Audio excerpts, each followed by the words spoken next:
என் அன்பார்ந்த ஆசிக் தோழர் நேயர்களே, ஈரானுக்கு என் அன்பார்ந்த ஆசிக் தோழர் நேயர்களே, ஈரான், அமெரிக்கா, இஸ்ரேல் இதற்கு மத்தியில் போர் ஆரம்பித்து கிட்டத்தட்ட 9 நாட்கள் ஆயிடுச்சு. இந்த வேளையில் சவுதியும் ஈரானும் சில முக்கியமான பேச்சுவார்த்தைகளில் சமீபமாக ஈடுபட்டிருக்காங்க. மற்றொரு பக்கம் டொனால்டு ட்ரம்ப் குவைத்தில் இறந்த அமெரிக்க துருப்புகளுக்கு நினைவஞ்சலி செலுத்திட்டு சில முக்கியமான சபதங்களை எடுத்து எச்சரிக்கைகளை கொடுத்துருக்காரு. இன்னொரு பக்கம் ஜெஃப்ரி எப்ஸ்டீன் ஃபைல்ஸில் ட்ரம்ப் எந்தளவு கொடூரமாக பாலியல் குற்றவாளியாக நிரூபிக்கப்பட்டிருக்கிறாருங்கிற செய்தியை இன்றைக்கி ஒரு ஹேக்கர் குழு ஒட்டுமொத்தமாக தூக்கி வெளியிட தயாரான சூழலில் இருக்குது. இன்னொரு பக்கம் சீனா 9 லட்சம் ட்ரோன்கள் ஏவுகணைகளை ஈரானுக்கு கொடுத்துருக்கு அப்படிங்கிற செய்தியும் வந்திருக்கு. ஸோ இந்த செய்திகளை குறித்து தான் சற்று விரிவாகவும் ஆழமாகவும் இந்த காணொலியில் பார்க்க போகிறோம். பார்ப்பதற்கு முன்னாடி நமது ஆசிக் தோழர் என்ற இந்த சேனலை மறக்காமல் சப்ஸ்கிரைபர் செய்து உங்கள் உறவினர்களுக்கும் நண்பர்களுக்கும் இந்த செய்தியை பகிருங்க. மறக்காமல் கீழே இருக்கக்கூடிய பெல் ஐக்கானை கிளிக் பண்ணுங்கள். இதன் வழியாக நமது செய்திகள் உடனுக்குடன் உங்களை வந்தடையும். வாங்க தரமான சம்பவத்துக்குள்ளே போவோம். Everyone, I am a Donald Trump. Iran is a very dangerous situation. It's unbelievable. Tongue tongue tongue tongue இப்படி தான் போஸ் கொடுத்து ஆடிட்டு இருக்கிறாரு நம்ம டொனால்டு ட்ரம்ப். குவைத்தில் இருக்கக்கூடிய அமெரிக்க பேஸ் நிலையத்தின் மேலே ஈரான் நடத்தின தாக்குதலில் 6 அமெரிக்க துருப்புகள் இறந்துட்டாங்க.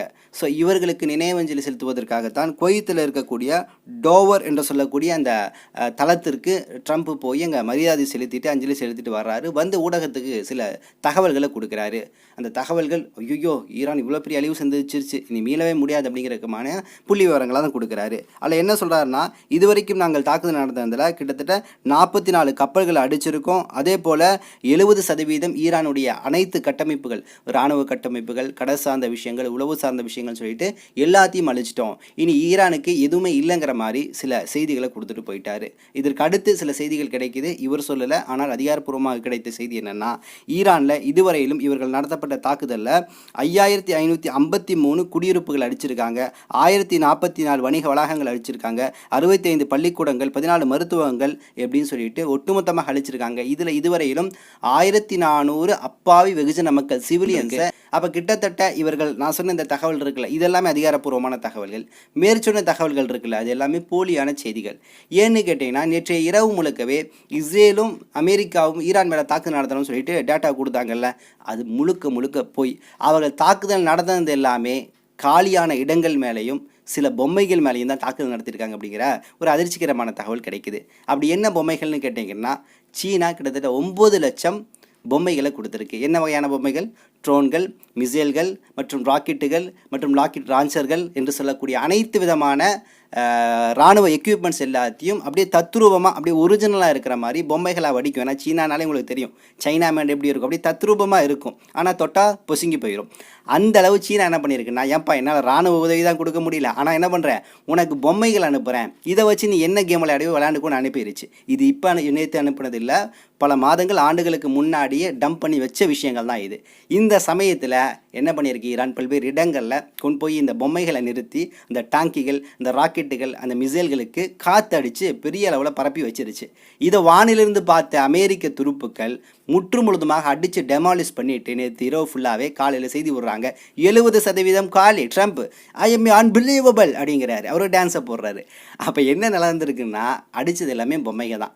இதுக்கு முன்னாடி நிலப்பரப்பில் ராக்கெட் போல் சில விஷயங்களை வரைஞ்சி வச்சிருந்துச்சு, அதன் மேலேயும் இந்த அமெரிக்க துருப்புகள் தாக்குதல் நடத்தியிருக்காங்க. ஆனால் இவங்களுக்கு சங்கிகளோட கூமட்ட சங்கிகளாக இருப்பாங்கன்னு நான் கனவுல கூட நினச்சி பார்க்கல பங்கு அப்படிங்கிற மாதிரி தான் இன்றைக்கி சம்பவங்கள் போயிட்டுருக்கு. அப்போ இழப்புகள் என்பது இன்றைக்கி ஈரானுக்கு இராணுவம் சார்ந்து எதுவுமே இல்லை, ஆனால் வெகுஜன மக்கள் சார்ந்து இழப்புகள் இருக்குது. 1400 நபர்கள், இதில் குழந்தைகள் அதிகமாக இறந்துருக்காங்க அப்படிங்கிற செய்தி வருது. குறிப்பாக ஒரு முக்கியமான ஒலிம்பிக்கில் கலந்து கொண்ட ஒரு கராத்தா மாஸ்டர், ஒரு பெண், அந்த பெண் பேர் பார்த்திங்கன்னா நர்கஸ் ஹாஜி என்று சொல்லக்கூடிய பெண். இந்த பெண்ணை இஸ்ரேலும் அமெரிக்காவும் சேர்ந்து நடத்தின தாக்குதலில் கொலை செஞ்சிருக்கு. இன்னால் இல்லாஹி வைன்னா இலைராஜின், அல்லாஹ் உயர்ந்த சுனத்தை கொடுக்கணும். அப்போ பெண்கள், குழந்தைகள், முதியவர்களை தான் எப்படி பலஸ்தீனில் இராணுவ துருப்புகளோடு நேரடியாக சண்டை செய்ய வக்கில்லாத இந்த மேற்குலக அமெரிக்க இஸ்ரேல் துருப்புக்கள் நேரடியாக வெகுஜன மக்களை கொள்கிறாங்களே, அதே பாணியை தான் இன்றைக்கி ஈரானில் கையாண்டு கொண்டிருக்கிறார்கள். அப்போ இராணுவத்தோடு நேரடியாக மோதுவதற்கு இவர்களுக்கு ஆற்றலை கிடையாது, அதனால தான் இன்றைக்கி பின்னடித்து ஓடிக்கொண்டிருக்கிறார்கள் அப்படிங்கிற தகவல் வருது.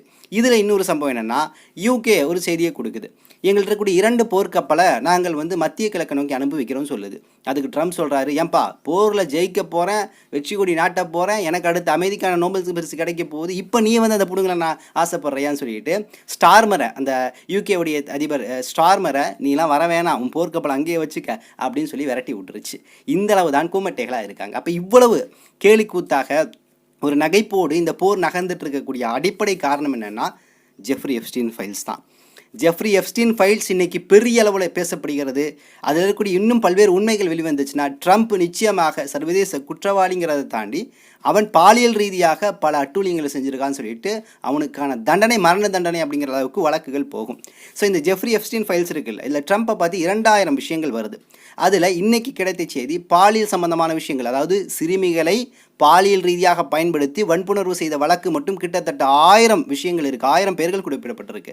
அது இன்றைக்கி கிட்டத்தட்ட வெளியாகக்கூடிய சூழல் இருக்குது. ஆனால் அமெரிக்க நீதிமன்றம் சில விஷயங்களை தணிக்கை செய்து அமைதியாக வச்சுருக்கு. ஸோ இதனாலேயே புதுசாக களத்தில் ஒரு ஹேக்கர் குழு இறங்கியிருக்கு, உலக புகழ்பெற்ற ஹேக்கர் குழு. இந்த ஹேக்கர் குழுவுடைய பேர் பார்த்திங்கன்னா அனாமிஸ் என்று சொல்லக்கூடிய பெயர். அனாமிஸ் கேள்விப்பட்டிருப்பீங்க. அனாமிஸ்னா பேர் ஊர்லாம் தெரியாது அப்படிங்கிற மாதிரி தான் அதுக்கு அர்த்தம் வரும். இந்த அனாமிஸ் என்று சொல்லக்கூடிய உலக புகழ்பெற்ற இந்த ஹேக்கர் குழு சொல்லியிருக்கு, நாங்கள் நீதிமன்றம் எங்கே வெளியிடுறது, நாங்கள் எங்கள் கைக்கு அந்த ரிப்போர்ட்லாம் எடுத்துட்டோம், மெயில்கள், மின்னஞ்சல்கள் மற்றும் வாட்ஸ்அப் பல்வேறு செய்திகள் அனைத்தையுமே எங்கள் கைவசம் எடுத்துட்டோம், நாங்கள் கூடிய விரைவில் வெளியிடப் போகிறோம் சொல்லக்கூடிய எச்சரிக்கையை கொடுத்துருக்கு. அப்போ இவ்வளோ பெரிய செய்தி. அப்போ ட்ரம்ப் சம்பந்தமான பல விஷயங்கள் இன்றைக்கி வெளியாயிருச்சு அப்படின்னா இந்த போர் என்பது வேறு திசையை நோக்கி போயிடும்ல. அப்போ எப்ஸ்டீன் ஃபைல்ஸில் இருக்கக்கூடிய ட்ரம்ப்புடைய இந்த குற்றச்செயலை மறைப்பதற்காகத்தான் தன் சுயநலத்திற்காக நீங்கள் ட்ரம்ப் இந்த போரை நடத்திட்டு இருக்கிறாங்கிறத நல்லா இங்கே நம்ம புரிஞ்சுக்கணும்.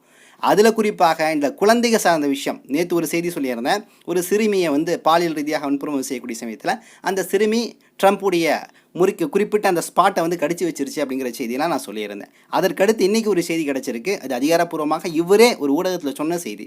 ஏன்னா விளையும் பயிர் முளையிலே தெரியும்ல. ஸோ முளையிலே அவர் தெரிஞ்சு போச்சு இவருடைய பேட்டியை வச்சு. என்னென்னா இவரும் இவர் மகளும் அமர்ந்திருக்கிறாங்க. ஒரு ஊடகவியாளர் கேட்குறாரு, உங்கள் மகள்கிட்ட என்ன பிடிக்கும்னு கேட்ட முன்னாடி, ஒரு தந்தைக்கும் மகளுக்குமான உறவு ஒரு புனித உறவு. அந்த உறவு என்பது ஆத்மார்த்த ரீதியாக இருக்கும். அது சார்ந்த பாசமும் நேசமும் என்பது ஒரு வேறு பரிணாமம். ஆனால் அந்த உறவை கேலிக்கூத்தாகும் வகையாக ட்ரம்ப்புடைய கொடூரமான பாலியல் புத்தி இருந்திருக்கு அப்படிங்கிறதுக்கு இது எடுத்துக்காட்டு.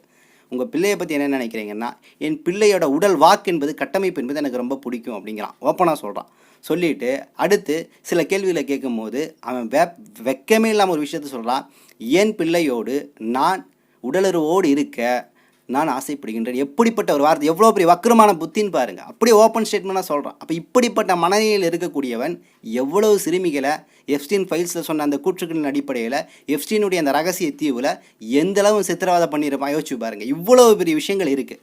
இது பெரிய பூதாகரமான விஷயம். இன்னும் ட்ரம்ப்போட நிறுத்தப்படலை, பல தலைவர்கள் பேரும் இன்னும் உள்ள வராமல் இருக்குது. ஸோ இதை மூடி மறைப்பதற்காக வெறும் ட்ரம்ப்புடைய நலன் மட்டும் இதில் கிடையாது, ட்ரம்ப்போடு இருக்கக்கூடிய பல முக்கிய தலைவர்கள், அரசியல்வாதிகள், ஆன்மீகவாதிகள்னு சொல்லிட்டு பல நபர்கள் வெளியாகி அம்பலப்படக்கூடிய ஒரு சூழல் இருக்கிறனால தான் எல்லா மேற்குலக தலைவர்களையும் காப்பாற்ற ட்ரம்ப் தன்னையும் காப்பாற்ற தான் இந்த போரை நடத்திட்டு இருக்கிறார் அப்படிங்கிறத அடிப்படையில் புரிஞ்சுக்கணும். ட்ரம்ப்கிட்ட எந்த ஒரு திறமையும் கிடையாது இந்த போரில் வெற்றி பெறுவதற்கு. மாறாக நிச்சயமாக ஈரான் கையை இங்கே ஓங்கி கொண்டிருக்கிறது. இந்த ட்ரம்ப் அந்த 6 பேர் இறந்தார்ல, அந்த பேட்டியில் மறுபடியும் சொல்கிறாரு என்னென்னா, நிச்சயமாக அடுத்து யார் புதிய தலைவர்கள் வந்தாலும் சரி, அவரும் சரி, இன்றைக்கி இஸ்ரேலுடைய ஒரு பொதுக்கூட்டம் கூட்டியிருக்காங்க, அதுலேயும் 2 பேரும் பேசின விஷயம்னா, இன்றைக்கி ஆயத்துல்லா கொமேனியை நாங்கள் கொன்னுட்டோம். அவர் எந்தளவு ஒரு கொடூரமானவர்னா, இந்த பூமி தாய் மேலே முளைக்கப்பட்ட ஒரு புற்றுநோய், அவரை நாங்கள் அகற்றி விட்டோம், இனி யார் வந்தாலும் அந்த இடத்துக்கு அகற்றுவோம். இன்றைக்கி ஆயத்துல்லா கொமேனியுடைய மகன் வந்திருக்கிறாரு, மஜ்தபா கொமேனி, அவரை நாங்கள் போட்டு தள்ளுவோம், அவருக்கு அப்புறம் யார் வந்தாலும் போட்டு தள்ளுவோம் அப்படின்னு சொல்லக்கூடிய மனநிலையில் இருக்கிறாங்க. ஆனால் இங்கே ஒன்று புரிஞ்சுக்கணும், இது ஏதோ குடும்ப ஆட்சிங்கிற மாதிரி நினச்சிட்டாங்க. அப்படி கிடையாது. இது குடும்ப ஆட்சி, பரம்பரையாக இவங்க தான் ஆள்வாங்க, சம்பாதிப்பாங்க அப்படின்னு ஏதோ இங்கே தமிழக அரசியல் போன்ற இந்திய அரசியல் இருக்கிற மாதிரி நினச்சிட்டு இருக்காங்க. ஆயத்துல்லா கொமேனி 37 ஆண்டுகள் சுப்ரீம் தலைவராக இருந்திருக்கிறார். அதுக்கு முன்னாடி அதிபராக இருந்திருக்கிறார். அவருடைய வாழ்நாளில் ஒரு சொத்தை கூட அவர் சேர்த்து வைக்கல. 4 பிள்ளைகள், 4 பசங்க. இன்றைக்கி இருக்கக்கூடிய மஜ்தபா கொமேனி இருக்கார்ல, அவர் மற்றும் அவருடைய சகோதரர்கள் யாருக்குமே சொத்து பத்து வைக்கல, வாடகை வீட்டில் இருக்கிறாங்க. யோசிச்சு பாருங்கள் எந்த அளவு ஒரு எளிமையான வாழ்க்கையை ஆயத்துல்லா கொமேனி அவர்கள் வாழ்ந்திருக்காங்கன்னு சொல்லிட்டு. அதனாலவோ என்னமோ இன்றைக்கி பல நபர்கள் ஆயத்துல்லா கொமேனி இறக்கவே இல்லை, இந்த போர் 9 நாளாக நீடிட்டு இருக்கு அப்படின்னா யார் இதை லீட் பண்ணிட்டு இருக்காங்கிற கேள்வியை முன் வைக்கிறாங்க. ஸோ அவர் இறந்துட்டார் அப்படிங்கிறது அதிகாரப்பூர்வமாக கிடைத்த செய்தியாக இருக்குது. ஸோ இந்த வரிசையில் மஜ்தபா கொமேனி ஆகட்டும், அதுக்கப்புறம் பல லீடரை தயார் பண்ணி வச்சுருக்காங்க. கிட்டத்தட்ட 7லேருந்து 10 லீடர். அடுத்து யார் இறந்தாலும் உடனடியாக சூரா கவுன்சில் கூடி அடுத்த சுப்ரீம் தலைவரை நியமிக்கக்கூடிய இடத்துல இருக்கிறாங்க. ஸோ அதனால இங்கே யாருக்கும் பஞ்சம் கிடையாது. இந்த போர் கிட்டத்தட்ட சொல்கிறாங்க இன்னைக்கு ஈரான் அதிகாரப்பூர்வமாக அறிவிச்சிருக்கு 9 மாதங்கள் நாங்கள் தாக்கு பிடிக்கிற அளவுக்கு எங்கள்கிட்ட எக்யூப்மெண்ட்ஸ் இருக்குது. பழைய ஜென் எல்லாமே காலியாயிருச்சு, கிட்டத்தட்ட முடிய போகுது. அடுத்து இனி வரக்கூடிய தாக்குதல் எல்லாமே புதிய 4th 5th ஜென்ரேஷன் ராக்கெட்டுகள் ஏவுகணைகளை நாங்கள் பயன்படுத்த போகிறோம்னு சொல்லக்கூடிய ஒரு தகவலை இன்றைக்கி வெளியிட்டிருக்கு. இப்போ அந்தளவு இன்றைக்கி திறமையாக செயல்பட்டு இருக்கு ஈரான் அப்படிங்கிற விஷயத்தை நம்மளால் இங்கே பார்க்க முடியுது. இதற்கிடையில் அமெரிக்கா என்ன பண்ணியிருக்குன்னா, இந்த தாக்குதல் ஒரு பக்கம் போயிட்டு இருக்கு. நான் சொன்ன மாதிரி போலியான சில தாக்குதல்கள் எடுத்துகிட்டு இருக்கிறாங்க. இதில் நேரடியாக வான்பரப்பிலிருந்து இஸ்பஹான் பகுதியில் குதிச்சு இஸ்பஹான் பகுதியில் இருக்கக்கூடிய அணு உலை ஆலை இருக்கும்ல அதுக்குள்ளே உள்ளே பூந்து அங்கே இருக்கக்கூடிய முக்கியமான செறிவூட்டப்பட்ட யுரேனியம் சார்ந்த விஷயங்களை நாங்கள் எடுக்க போகிறோம் அப்படின்னு சொல்லக்கூடிய ஒரு செயலில் ஈடுபட்டிருக்காங்க. காமெடியாக இருக்குது பார்த்தீங்களா? வானில் பரப்பாங்களாமா, இஸ்பஹானில் குதிப்பாங்களாமா, அணு உலை ஆலைக்குள்ளே போவாங்களாமா, அங்கே இருக்கக்கூடிய செறிவூட்டப்பட்ட யுரேனியத்தை எடுப்பாங்களாமா. இது ஏதோ ஹாலிவுட் படமாட்டு இருக்குல்ல காட்சிகள்லாம். இப்படி தான் இன்றைக்கி ட்ரம்ப்புடைய பேச்சுக்கள் அமைஞ்சிட்ருக்கு அப்படிங்கிற ஒரு விஷயத்தை பார்க்க முடியுது. அப்போ ஈரான் திறமையாக இருந்து இந்த போரை கையாண்டு கொண்டிருக்கிறது. இதில் இன்னொரு விஷயம், ஈரான் தெளிவாக சொல்லிடுச்சு, உனக்கும் எனக்கும் சண்டை, உன் இராணுவ துருப்புகள் அடிப்பேன், மத்திய கிழக்கில் அரபு நாடுகளில் இருக்கக்கூடிய உனது தளங்களை அடிப்பேன், நீ பதிலுக்கு என்னுடைய தளங்களை அடிக்கிறியா? ஸோ இன்றைக்கி நான் கிடைத்த தகவல், அந்த லைனாக சொன்னல இறந்த நபர்கள்லாம், அதில் பார்த்தீங்கன்னா 2 இடங்களில் இன்றைக்கி தாக்குதல் நடத்தியிருக்கிறாங்க. குறிப்பாக தெஹரான் அதே போல் அல் புரூஜ் என்று சொல்லக்கூடிய 2 எண்ணெய் சுத்திகரிப்பு ஆலையின் மேலே இன்றைக்கி இஸ்ரேல் தாக்குதல் நடத்தியிருக்கு. அது மட்டும் கிடையாது, இஸ்ரேல் இன்னும் சில இடங்களையும் ஈரான் மேலே தாக்குதல் நடத்திட்டு தான் இருக்குது. இது உண்மையான செய்தி தான், ஆனால் பெரிய ஒரு விளைவை ஏற்படுத்தலை. ஆனால் இந்த நிலை இருக்குது பார்த்தீங்களா, இதில் ஒரு கண்டிஷன் வைக்கிது, நீ எங்களது சொத்துக்களில் குறிப்பாக வெகுஜன மக்கள் சார்ந்த விஷயங்கள், கட்டமைப்பு சார்ந்த விஷயங்களில் கை வைக்கக்கூடாதுன்னு சொல்லிச்சு. ஆனால் இன்றைக்கி ஒரு குறிப்பிட்ட இடத்துல கை வச்சிருக்கு. அங்கே ஒரு தீவு, அது பேர் பார்த்தீங்கன்னா காஷ்மீர் என்று சொல்லக்கூடிய தீவு. இந்த காஷ்மீர் என்று சொல்லக்கூடிய தீவில் நல்ல தண்ணீர் இருக்குல்ல, இதை உப்பு தண்ணீரை நல்ல தண்ணீராக மாற்றி பயன்படுத்தக்கூடிய ஒரு நிலை அங்கே இருக்குது. இந்த நிலையம் இது கிட்டத்தட்ட 30 கிராமங்களுக்கு பூர்த்தி செய்யக்கூடிய அளவுக்கு இருக்குது. இது மேலே இன்னைக்கு அமெரிக்க இஸ்ரேல் படை தாக்குதல் நடத்தி அங்கே பெரிய ஒரு தண்ணி தட்டுப்பாடாகி மக்கள் தண்ணி பஞ்சத்தில் தவிச்சிட்டு இருக்கிறாங்க. ஸோ இதற்கு பதிலடி கொடுக்கணும்ல. உடனே பஹ்ரைனில் இருக்கக்கூடிய அமெரிக்க சார்புடைய ஒரு தண்ணீர் சுத்திகரிப்பு செய்யக்கூடிய ஒரு இடத்தின் மேலே ஒரு பாரிய தாக்குதலை ஈரான் கொடுத்துருக்கு. இதுதான் ஈரானுடைய ரிவெஞ்ச். நீ எங்கே அடிக்கிறோ திருப்பி அங்கேயே நான் அடிப்பேன் அப்படிங்கிறதான் ஈரானுடைய இன்னைக்கு போக்க கணக்கு.